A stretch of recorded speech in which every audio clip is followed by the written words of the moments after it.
नमस्कार दोस्तों। यदि आपका मन बहुत चंचल है और आपका मन बहुत ज़्यादा भटकता है और साधना करते वक्त बहुत ज़्यादा विचार आते हैं, आप विचारों को रोकने की कोशिश कर रहे हैं मगर वो नहीं रुक पा रहे हैं, तो ये वीडियो आपके लिए बहुत ज़रूरी है और बहुत अच्छे से आप चीज़ों को समझ सकते हैं और कैसे हम निर्विचार हो, कैसे हमारा मन शांत हो, कैसे हम भटकने से बच जाएं, कैसे हम इधर उधर मन को जो है रोक सकें कि इधर उधर जाने की जरूरत नहीं है।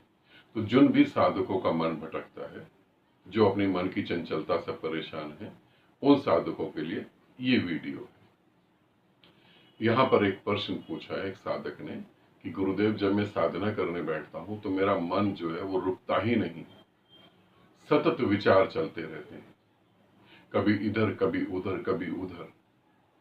इस बात को समझें कि मेरा मन रुकता ही नहीं।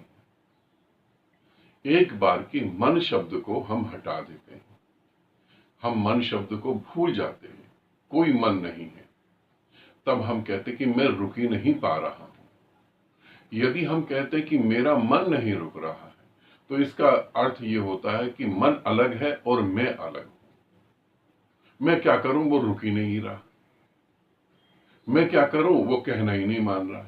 मैं क्या कर सकता हूं। हमारा मन इस तरीके से चालाकी करता है कि मैं क्या कर सकता हूं भाई। अगर कोई सुंदर स्त्री देखी, उसके विचार मेरे मन में आ गए, मैं क्या करूं। कोई सुंदर पुरुष देखा, उसके विचार मेरे मन में आ गए, मैं क्या करूं। पड़ोसी एक नई कार ले आए, मुझे जेलसी हो रही है, मैं क्या करूं। मेरा मन में ऐसा ही है। तो एक बार की हम मन शब्द को छोड़ देते हैं, मन है ही नहीं, मैं हूं।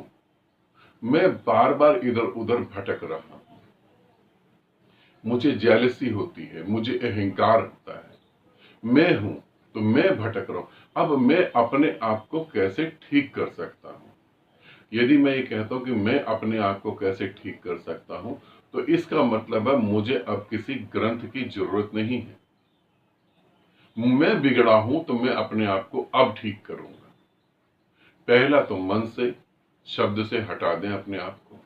अब देखें कि मैं क्यों इधर उधर भटक रहा हूं। मैं किसी सुंदर स्त्री को देखकर उसके प्रति सोच रहा हूं, तो क्यों सोच रहा हूं, क्योंकि वो सुंदर स्त्री को पाने में मेरे को रस है। मुझे ऐसा लगता है वो सुंदर स्त्री मुझे मिल जाएगी तो मैं आनंदित हो जाऊंगा। मुझे ऐसा लगता है वो सुंदर पुरुष मुझे मिल जाएगा तो मैं आनंदित हो जाऊंगा। अर्थात इसे समझना, मैं दोबारा से दोहरा देता हूं, क्योंकि जब हम गुरु को सुनते हैं तो भी हम होश पूर्वक नहीं सुनते, बेहोशी में ही सुनते हैं। इसलिए मैं अपने शब्दों को दोबारा से दोहरा रहा हूं। किसी स्त्री में मुझे सुख है, मुझे आनंद है। किसी सुंदर पुरुष को मैं पाना चाहती हूं, मुझे उसमें आनंद है। पड़ोसी गाड़ी ले आए हैं, मुझे उसमें आनंद है, मैं भी उतनी महंगी गाड़ी या उससे भी महंगी गाड़ी खरीदूं। हकीकत में हम आनंद की खोज कर रहे हैं। हम भी चाहते हैं कि हम कहीं जाकर संतुष्ट हो जाएं। हम संतुष्टि की खोज कर रहे हैं, अर्थात हम परमात्मा को ढूंढ रहे हैं। कोई सुंदर स्त्री में परमात्मा को ढूंढ रहा है, कोई सुंदर पुरुष में परमात्मा को ढूंढ रहा है, कोई नशे में ढूंढ रहा है, कोई जुए में ढूंढ रहा है, कोई पैसे में ढूंढ रहा है। हम किसी न किसी रूप में परमात्मा को ढूंढ रहे हैं। हम भी वही चीज चाहते हैं कि हम कैसे एक बुद्ध पुरुष की तरह जीवन को जिएं, हम कैसे आनंदपूर्ण जीवन को जिएं। हम वही चाह रहे हैं, मगर हम कर क्या रहे हैं इसको समझो। अब अपने कार्य के प्रति थोड़ा सा होश में आ जाओ, इसे समझो हम क्या कर रहे हैं। मुझे एक सुंदर स्त्री में सुख दिखाई दे रहा है। सच में यदि मुझे सुंदर स्त्री में सुख दिखाई दे रहा है, तो मेरे को अपने घर की सभी स्त्रियों में वही सुख क्यों नहीं दिखाई दे रहा। वो भी तो स्त्रियां ही है ना। यदि मुझे पुरुष में सुख दिखाई दे रहा है, पुरुष में आनंद दिखाई दे रहा है, तो फिर मुझे अपने पति में आनंद क्यों नहीं दिखाई दे रहा। क्या मैं अपने पति को भोग कर, क्या मैं अपनी पत्नी को भोग कर, मैं उसके साथ गहरे प्रेम में उतरने के बाद भी संतुष्ट नहीं हो पा रहा हूं, तो कैसे मैं पूरी पृथ्वी के पुरुषों के साथ जुड़ के संतुष्ट हो पाऊंगा? कैसे मैं पूरे पृथ्वी की स्त्रियों के साथ जुड़ के संतुष्ट हो पाऊंगा? यदि मैं एक स्त्री से संतुष्ट नहीं हो रहा हूं, तो इसका मतलब है वहां संतुष्टि है नहीं। हम एक ही गलती बार बार कर रहे हैं। एक आदमी सोचता है कि मैं बहुत गरीब हूं, 10,000 रुपये महीना कमाता हूं, वो भागा दौड़ी करता है, उसके सपनों में है मैं 1,00,000 रुपए महीना कमाऊं। 1,00,000 रुपए जब महीना वो कमाने लगता है, तब उसको लगता है 1 करोड़ महीना कमाऊं।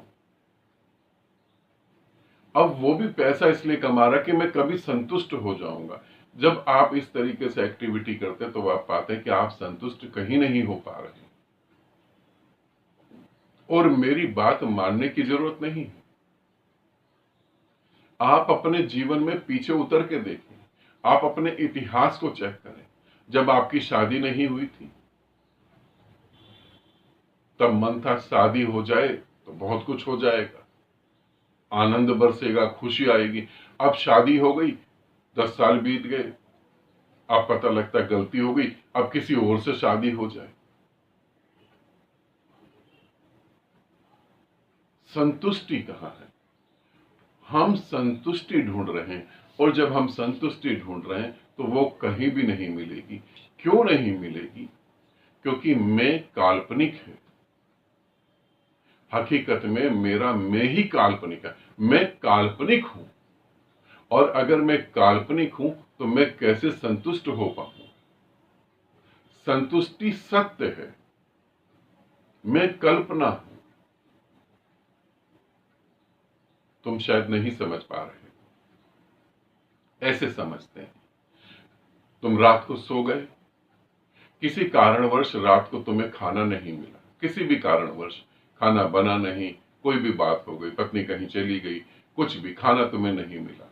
अब रात तुम भूखे सो गए, रात भूखे सो गए, गहरी नींद में पहुंचे, और वहां पे तुमने देखा कि तुम जा रहे हो, कहीं भंडारा हो रहा है, या कोई दोस्त तुम्हारा तुमको ले गया 5 स्टार होटल में, और जो तुम चाहते हो वही तुम्हें खाना सामने सर्व कर दिया गया, वही खाना तुम्हें दिया गया, और वही खाना तुम खा रहे हो, खूब खाना खा रहे हो। सपने में जो तुम खाना खा रहे हो, वो खाना खाने से हकीकत में तुम संतुष्ट हो पाओगे? जब तुम उठोगे सुबह, तब भी तुम्हें भूख लग रही हो, तुम संतुष्ट नहीं हो पाओगे।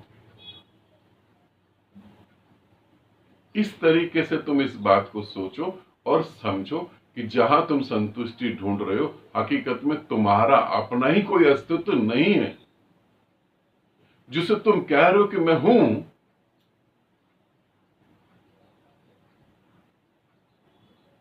अगर अचानक ही कुछ हो, हार्ट अटैक आ जाए, सर पे कोई छत गिर जाए, कोई गाड़ी ठोक दे तुमको, कुछ भी हो जाए, तो जो तुम कह रहे हो कि मैं हूं, उसके बाद तुम कैसे कह पाओगे कि मैं हूं?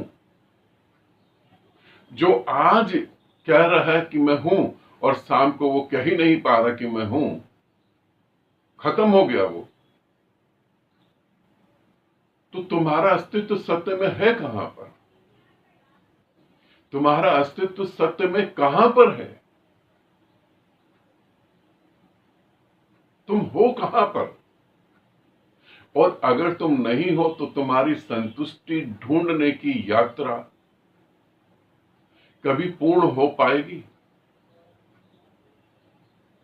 तुम हो ही नहीं, तो फिर तुम संतुष्टि कहां से लाओगे? क्या तुम्हें ऐसा नहीं लगता कि हम पूरे की पूरी गलत यात्रा पर निकल चुके हैं? हमें संतुष्टि ढूंढनी है, या अपने आप को पहचानना है कि मैं हूं भी या नहीं हूं। यदि तुम ये मेरी वीडियो देखो और इस वीडियो को देख के समझने की कोशिश करो, मुझे पक्का पता है बहुत सारी बातें तुमको नहीं समझ आई, मगर फिर भी तुम इसे बार बार देखो, और एक एक बात को सुनो, एक एक बात को समझो, तो तुम पाओगे कि जो भी तुम कृत्य कर रहे हो, जो भी तुम काम कर रहे हो, वो हकीकत में तुमको भटकाने के अलावा और कुछ भी नहीं, और कुछ भी नहीं। मैं कल मोक्ष को उपलब्ध हो जाऊंगा, मैं कल इनलाइटेड हो जाऊंगा। मैं जब अपने साधकों के बीच में बैठता हूं, तो जब मैं पूछता हूं कि कैसे, तो मेरा एक साधक उत्तर देता है कि ऐसे ऐसे करूंगा तो मैं भविष्य में इनलाइटेड हो जाऊंगा। तब मैं उस साधक को देखता हूं कि ये कैसे कह रहा है कि ये भविष्य में इनलाइटेड हो जाएगा, कि इस तरीके से क्रियाएं करते करते मैं मुक्त हो जाऊंगा।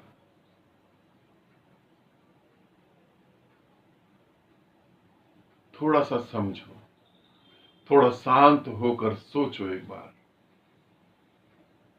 यदि तुम हो नहीं, तो फिर तुम काल्पनिक रूप में जो मर्जी करो, उससे कुछ नहीं होने वाला। पहले तुम जानो तो तुम कहां हो, तुम जानो तो तुम हो क्या।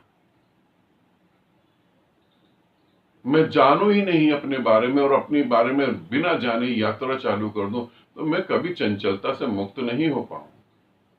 मैं कभी नहीं कह पाऊंगा। मैं जगह जगह ढूंढूंगा, मैं किसी स्त्री में अपने परमात्मा को ढूंढूंगा, मैं पैसे में अपने परमात्मा को ढूंढूंगा, मैं नशे में अपने परमात्मा को ढूंढूंगा, मैं फिल्में मूवी देखूंगा, मैं दूसरों को नीचा दिखाऊंगा, मैं बहुत सारे काम करूंगा, मगर मैं कभी ये जानने की कोशिश नहीं करूंगा कि मेरा अस्तित्व है भी या नहीं। इसे आप समझें, ठीक है। अंत में एक बात कहना चाहूंगा, जो अब मैं कुछ वीडियो में लगातार कहूंगा।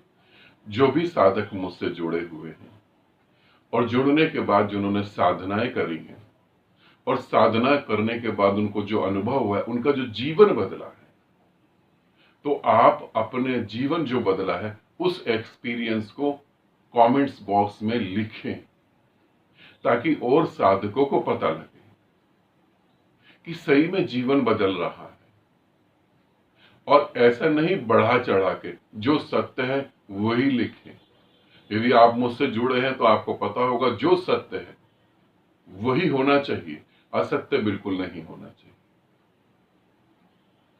तो यदि आपने वीडियो देखी, प्रणाम करने की जरूरत नहीं है कमेंट्स बॉक्स में, अपना एक्सपीरियंस शेयर करें, ताकि और भी लोग जो भटक रहे हैं उनको पता लगे